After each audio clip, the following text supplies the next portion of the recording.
Muchas gracias por presentarme, Jon. Una pena no poder estar ahí en Bilbao con todos vosotros, porque siempre es un placer ir a tus jornadas, a vuestras jornadas.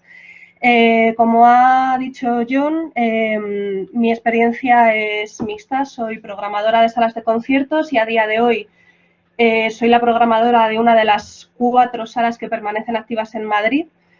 Y a la vez soy investigadora y mi tesis doctoral también guarda relación con la presentación que vengo a hacer ahora acerca de la cultura underground y cómo la música en directo pues afecta a estas cosas. Hoy voy a hablar de la decadencia de la cultura de salas y cómo esta decadencia previa ha afectado al hecho de que ya el coronavirus haya sido la gota que colma el vaso y no puedo mover el PowerPoint, o sea que, Jon, si estás atento para ir cambiando las páginas y me haces de colaborador. Bueno, empiezo. A día de hoy, en la ciudad de Madrid ya han cerrado 4 de las salas de conciertos con más trayectoria en la historia de la música española. La crisis sanitaria ha provocado el adiós definitivo de lugares de peregrinación como el Libertad 8, conocido por ser el centro de reunión de cantautores ahora tan conocidos como Ismael Serrano, Marwan, Luis Ramiro o Miquel Izal en su faceta en solitario antes del grupo Izal, o Alberto de la banda Miss Cafeína. Pero también ha cerrado el Café Marula, que estaba dedicado al jazz, también ha cerrado La Fídula, que era conocida por su vinculación al mundo de los cantautores, y también la Sala Alevosía, que era de más reciente creación y estaba vinculado al mundo poético.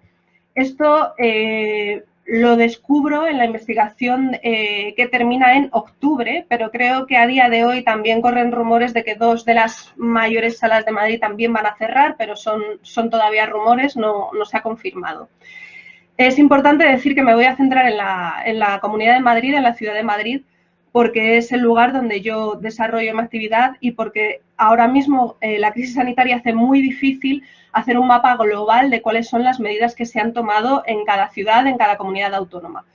Es difícil porque, algo que veremos a continuación, las salas de conciertos rigen su actividad por licencias que son otorgadas por la Comunidad de Madrid, pero también son regidas por el Ayuntamiento, por la comunidad o por el ayuntamiento, por todo. O sea, las salas de conciertos están legisladas desde todos puntos de vista. No es como abrir un bar, que resulta mucho más sencillo en comparación con una sala de conciertos. Tienes legislaciones que van desde la legislación ambiental, de la ley de ruidos, hasta la legislación de hostelería, porque también son bares. Entonces resulta muy complicado hacer un mapa global de toda España. Entonces me centro en la ciudad de Madrid, que es donde yo estoy desarrollando la actividad. De estas salas que permanecen en funcionamiento, tan solo 4 mantienen programación actualizada en octubre del 2020. El Contraclub, una sala de reciente creación, que es la Rock Sound, la Moby Dick, que es una sala ya más asentada en la capital y que fue la primera en abrir durante las primeras fases del desconfinamiento. La Sala La Riviera, que tuvo que cerrar por incumplir algunas de las medidas propuestas por el Gobierno central, fue multada y ya cerró definitivamente por el momento, porque no ha habido un anuncio como de cierre definitivo. Y mi sala, la sala en la que trabajo, la Sala Vesta, que antes era conocida como Boogie Jazz. Era una sala de jazz que cogió una nueva dirección, que es 99% formada por mujeres y el 90% de la programación de conciertos también, lo cual hace que sea como una triple carambola mortal el hecho de estar programando en pandemia y con una programación centrada en feminismos. El resto de la sala de conciertos presentes en la capital y cuyo número ya se había reducido de manera drástica durante la última década, o bien no cuentan con la licencia incluida, lo que os comentaba, como la única permitida para abrir sus puertas dentro de las últimas restricciones impuestas a este tipo de espacios, o bien prefieren mantener cerradas sus puertas a tener de la dificultad para mantener a flote el negocio con las condiciones actuales que se imponen. En octubre, las condiciones son cierre a las 11 de la noche, prohibición de consumo en barra y aforos a 1/3 máximo de su capacidad. En noviembre y diciembre ya se puede cerrar a las 12 por el toque de queda, que una vez más cambia según la ciudad y según la comunidad en la que nos encontramos. En Madrid es el toque de queda que se cierra más tarde, a las 12 de la noche, pero, por ejemplo, creo que en el País Vasco ni siquiera está permitido la apertura de ciertos locales de hostelería y, por supuesto, las salas de concierto tampoco, por lo que me ha llegado.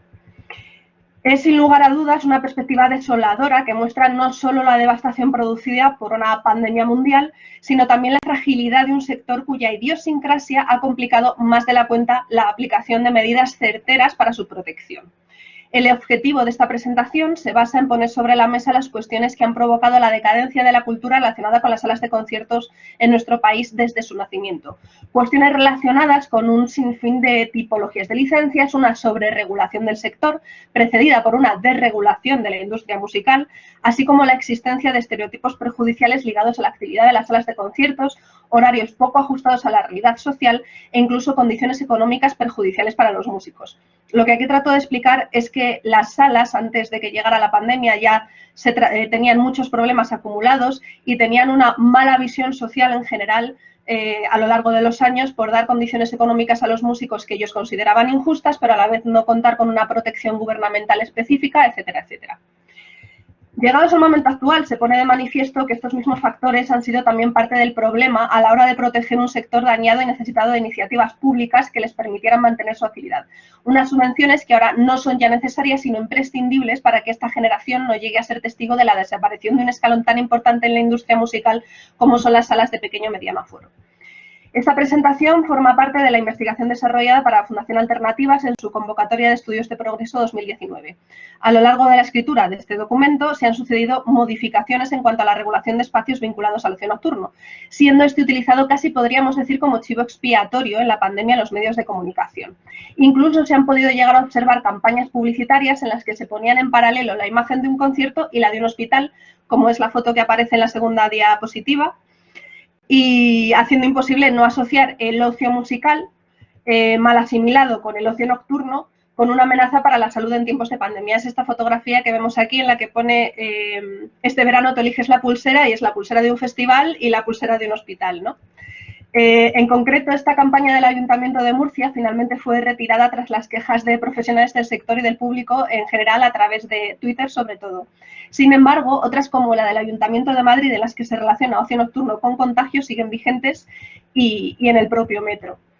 Esta expresión, pasamos a la siguiente diapositiva, esta expresión, cultura de salas, es una creación propia en la que hago referencia a la cultura de club, cambiando este término por el tipo de espacio al que apela esta investigación. Se trata de una expresión que yo utilicé en mi tesis doctoral, en la que realicé una primera incursión en el nacimiento y desarrollo de este tipo de espacios urbanos y suburbanos dedicados a la música en directo a nivel underground. No se encontrará, por tanto, ningún otro documento referente a la cultura de salas a la hora de realizar una búsqueda en Google Scholar, Deseo o fuentes similares a priori. Y es ciertamente paradigmático el hecho de no contar con una expresión adecuada para hablar de la cultura asociada a este tipo de recintos, que cuentan con cada vez menos peso dentro de la vida cultural de las ciudades, a pesar de la relevancia con la que contaron en nuestro país durante el tardofranquismo y la archiconocida movida madrileña, que no fue solo madrileña. E incluso durante sus orígenes, que se podrían remontar incluso al final de la Guerra Civil, o antes, si nos referimos a las cuevas y bodegas dedicadas a albergar burlesque, cabarets y espectáculos flamencos ya a inicios del pasado siglo XX. Puede que una de las principales razones que se podrían citar a la hora de, si quieres, pues, siguiente diapositiva, que se podrían citar a la hora de enumerar aquellas que han llevado a que tal carencia sea precisamente lo invisible que resulta este tipo de cultura dentro de las ciudades, ¿no? Se trata de una programación que se basa en grupos amateur, formaciones jóvenes, casi siempre locales, experimentales y en su mayor parte efímeras, que no terminan de avanzar hacia una carrera profesional dentro del mundo de la música. Si se observa la programación de una sala en los años 80, por citar la década en la que estos espacios tuvieron más resonancia, podemos encontrarnos con carteles en los que se ven nombres de grupos desconocidos o conocidos para muy pocos, el de otros que ahora resultan míticos, pues ellos sí desarrollaron su carrera de manera profesional, y casi siempre un batiburrillo de nombres más o menos esperpénticos que acabaron perdidos en el olvido, y muchos de ellos sin siquiera contar con una triste maqueta con la que testiguar que realmente existieron.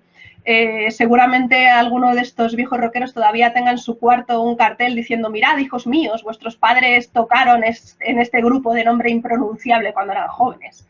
Sin embargo, otra de las razones la encontramos en la catalogación y consideración que han sufrido este tipo de espacios desde su mismo nacimiento. Una de las primeras regulaciones ambientales en las que las salas se encuentran, prácticamente por vez primera, incluidas en el año 1969, contiene su actividad como parte de las definidas como molestas, insalubres, nocivas y peligrosas. Es decir, que las salas de conciertos no tenían un buen papel social a priori dentro de la legislación. Está todo en esos 4 adjetivos. Puede deducirse, gracias a esta definición, que poseer o regentar una sala de música en directo no era algo que se podría presumir en reuniones de sociedad, que sus asistentes partían de un estigma considerable de cara a la opinión pública. Y lo más importante, como veremos más adelante, de los propios vecinos. Que el ocio nocturno, así considerado, se encontraba en la más profunda precariedad. Una precariedad que traía y aún trae consigo unos tratos oscuros, desregulación y vulnerabilidad. Una consideración que incluso hoy en día siguen vigentes en determinados municipios. Dadas estas razones, se puede llegar a afirmar que la cultura de salas ha sido menospreciada a pesar de constituirse como la única puerta de entrada de grupos noveles emergentes en la industria musical nacional, dejando de lado Operación Triunfo. Un sector que mueve más de 237 millones de euros según el informe anual de ProMusicae. Una desconsideración que continúa arrastrando la Administración al limitar la viabilidad de los proyectos recreativos asociados a la música en directo a determinadas y estrictas casillas administrativas que dejan fuera de consideración proyectos más experimentales. ¿Qué quiere decir esto? Que si tú quieres abrir una sala de conciertos, lo primero que te van a preguntar es ¿qué es lo que quieres hacer? Y tú dices, bueno, pues quiero crear un parque de atracciones en el que también hay conciertos, pero en el que hay un fuegos artificiales y un dragón echando humo. Y la Administración lo que te va a decir, no, eso es una sala de fiestas, así que no puede haber conciertos, y te meten en esa casilla. Vale, pues entonces la actividad principal de mi proyecto es hacer conciertos, entonces quito todo lo demás para solo hacer conciertos. Y entonces a lo que te lleva es que como no hay nuevas licencias, se crea una especie de burbuja inmobiliaria de licencias en las que si tú quieres hacer un determinado proyecto tienes que esperar a que haya una sala que se traspase. Una locura. Aún así, las salas de conciertos de pequeño o mediano aforo no pueden ser consideradas como víctimas sin tacha, porque durante años la falta de regulación concreta e incluso en la actualidad la sobreregulación a la que se enfrentan ha generado muchos vicios en el sector. El hecho de que no exista una legislación específica entre músicos y salas motiva que los acuerdos cerrados entre las salas y los músicos sean únicos, dependiendo de la ley, dependiendo no hay una ley, no hay una regulación de cómo tiene que tratar el músico a la sala y viceversa. Resultando difícil para los músicos saber qué condiciones son justas y qué acuerdos ventajosos para unos o para otros. Una situación arrastrada durante años que ha provocado que los músicos en muchas ocasiones vean con ojos poco amables a las salas de conciertos.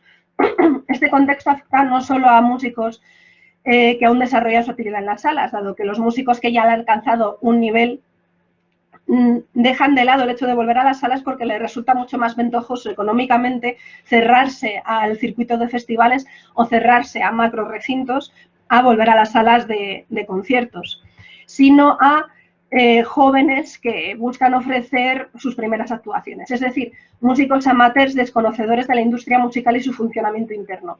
Cabe deducir que este tipo de población es más vulnerable a tratos que, por todos los motivos antes mencionados, pueden resultar en ocasiones intimidantes. Más aún si consideramos que dentro de estos grupos se pueden incluir mujeres y miembros del colectivo LGTBQ+, más susceptibles al estigma social y sus consecuencias. Parece claro que las salas de conciertos de pequeño y mediano aforo parecen encontrarse en una tierra de nadie en la que se hace difícil mantener a flote un negocio que ni siquiera en ocasiones se considera como cultural, regulándose en base a la industria hostelera en lugar de a la industria cultural. Podemos pasar de diapositiva. Por supuesto, no son las únicas estas problemáticas de las que voy a hablar, pero podríamos reducirlas a estas que vemos aquí, ¿no?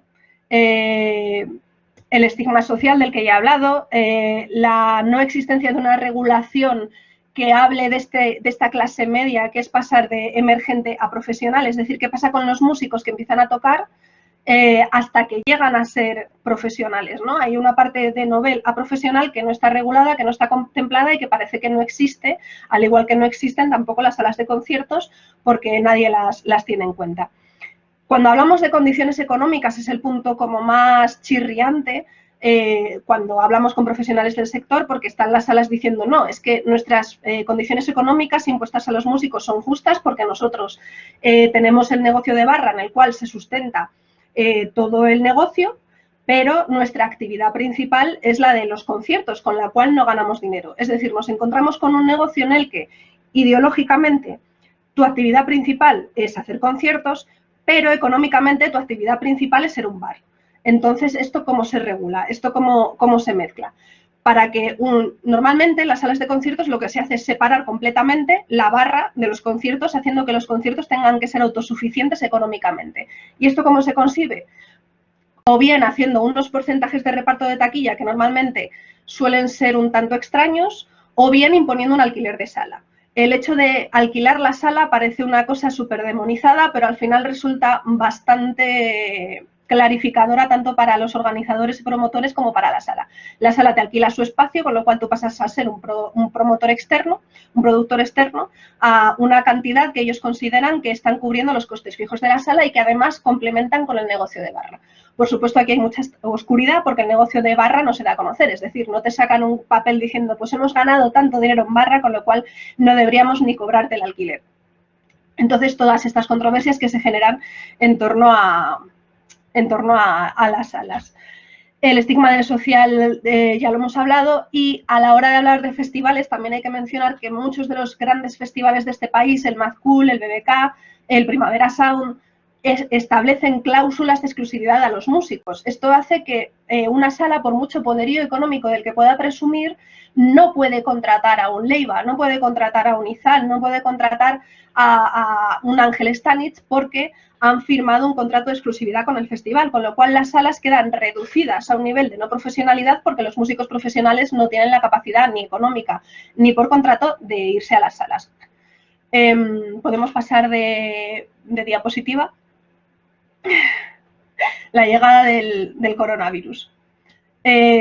Ahora que tenemos las problemáticas previas, es sencillo ver en qué puntos ha fallado el acercamiento a una posible protección de este tipo de negocios. Sin embargo, es algo que veremos con más claridad cuando veamos la cronología de las medidas tomadas en torno al coronavirus. Se trata de factores que transmiten la idiosincrasia de un sector regulado casi sobre la marcha y de una manera que podría resultar caduca actualmente, porque no se tienen en cuenta los conciertos en streaming, por ejemplo. La regulación no llega a contemplar ese tipo de tecnología. Sin embargo, algunos de estos elementos habían empezado a ser estudiados para su modificación. Se había hablado de la reforma del Estatuto del Artista, que se ha vuelto a recuperar, pero que en octubre, que es cuando acaba esta investigación, había quedado completamente estancada. No se había seguido regulando. Lo que pretendía la regulación del Estatuto del Artista, además de una regulación laboral que diera cabida a la itinerancia de músicos profesionales en profesiones artísticas, es dar la facilidad a bandas y grupos para darse de alta y baja y facturar sin que esto suponga el esfuerzo titánico que lleva suponiendo desde hace décadas. En marzo del 2020, como todos sabemos, pues se para todo tipo de negociación que tuviera que ver con otra cosa que no sea el coronavirus. Y siguiente diapositiva. Llegamos a las medidas que podemos ver a continuación. He puesto enlazados artículos por si alguien quiere profundizar en ello. ¡Ay, puedo moverla yo! ¡Bien! Lo siento, Ion. El 14 de marzo es cuando se decreta el estado de alarma. El 4 de abril... Ya, no lo sé. Me he puesto a hablar y no puedo hacer dos cosas a la vez. El 14 de marzo es cuando llega el estado de alarma. El 4 de abril, Cultura confirma que no habrá medidas específicas para el sector. Y esto causa un revuelo espectacular en el mundo de la cultura, porque que el propio ministro de Cultura, que se supone que es el que te tiene que proteger, te diga que no va a haber medidas específicas para el sector, pues es claro, te explota la cabeza. Y hubo muchas protestas y fue cuando empezó a desencadenarse una plataforma de la que luego hablaré, que es la plataforma Alerta Roja, We Make Events, hacemos eventos. El 16 de abril, Hacienda da luz verde al apagón cultural provocado por el coronavirus. Esta noticia me hace mucha gracia porque es como, bueno, Hacienda dice que vale, pues que dejéis de currar si es lo que queréis porque no vamos a hacer nada. para protegeros. El 24 de abril, el sector cultural prevé que perderá un 35% de los ingresos en abril. Si hablamos en noviembre, ya podemos hablar de porcentajes muchísimo más altos, de cierre de salas de una manera casi de efecto dominó, y como el apocalipsis a nivel de salas de conciertos y de cultura asociada a la industria musical en general. El 4 de mayo comienza la fase 0 del desconfinamiento, en las que sigue sin estar permitida la apertura de locales de ocio. El 5 de mayo, el Ejecutivo dice que destinará 75 millones de euros al sector cultural, que parece una cifra enorme, pero que en realidad se quedó en agua de borrajas. Y la gran pregunta que estamos viviendo, sobre todo en Madrid, ¿dónde ha ido ese dinero? Porque no se ha visto representado a nivel negocio, no ha llegado todavía ningún tipo de ayuda. El 25 de mayo comienza la fase 1 del desconfinamiento. En Madrid, porque yo estoy hablando todo el rato de Madrid, porque si me pongo a hablar de cómo ha ido el desconfinamiento en todas las ciudades españolas, pues te explota la cabeza. En Madrid se permite la apertura de establecimientos donde se desarrollen actos culturales, incluidas las salas de conciertos. ¿Qué es lo paradigmático de esta medida? Que la gente que dicta estas normas dice, vale, vamos a permitir que abra la cultura, pero no los bares. Pero las salas de conciertos son lugares culturales porque hay conciertos, pero son bares. Oh, Dios mío, ¿qué hacemos? Vale, pues que no puedan abrir la barra y solo puedan hacer conciertos. Como hemos visto antes, las salas de conciertos se sustentan en la barra. Entonces, es como decirles, vale, puedes abrir, pero no puedes ganar dinero. Puedes abrir, pero solo puedes hacer conciertos de los cuales, en realidad, tu negocio no va a salir adelante. Es decir, no abras, porque no puedes ganar dinero. Dentro de esta locura mental, también llegan las medidas sanitarias, por así decirlo, que es que el aforo limitado queda a 30 personas, da igual del tamaño que sea tu sala, da igual que seas la Riviera, que es una sala bastante grande, que seas la Sala Vesta, que es una sala chiquitita, solo puedes meter a 30 personas. El público tiene que estar sentado con butacas preasignadas, con un espacio entre asistentes de 1,5 metros.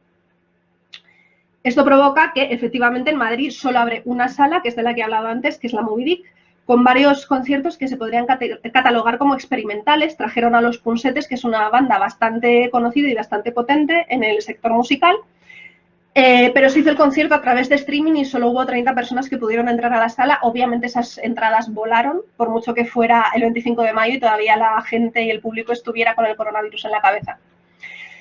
Pasamos a la fase 2, en los que se amplía el aforo, se permite el servicio en barra, pero solo se permite abrir a locales con licencia de café espectáculo. Aquí entra otra explosión a nivel mental, que es que la mayoría de las salas de conciertos no tienen este tipo de licencia, sino que tienen otra que es bar especial con actuaciones en directo.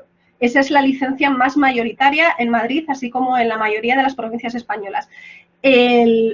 La licencia de café espectáculo, de hecho, es una licencia que se dio a muy pocos locales, que es cuando hablábamos de la burbuja de licencias en la ciudad. Hay muy pocos locales, muy pocos que tengan este tipo de licencia, y además es una licencia muy rara porque incluye la parte de cafetería, es decir, puedes abrir a las 5 de la tarde, pero de espectáculo, es decir, puedes cerrar a las 6 de la madrugada. La Sala Vesta es uno de estos tipos de licencias. Y aquí es cuando abrimos.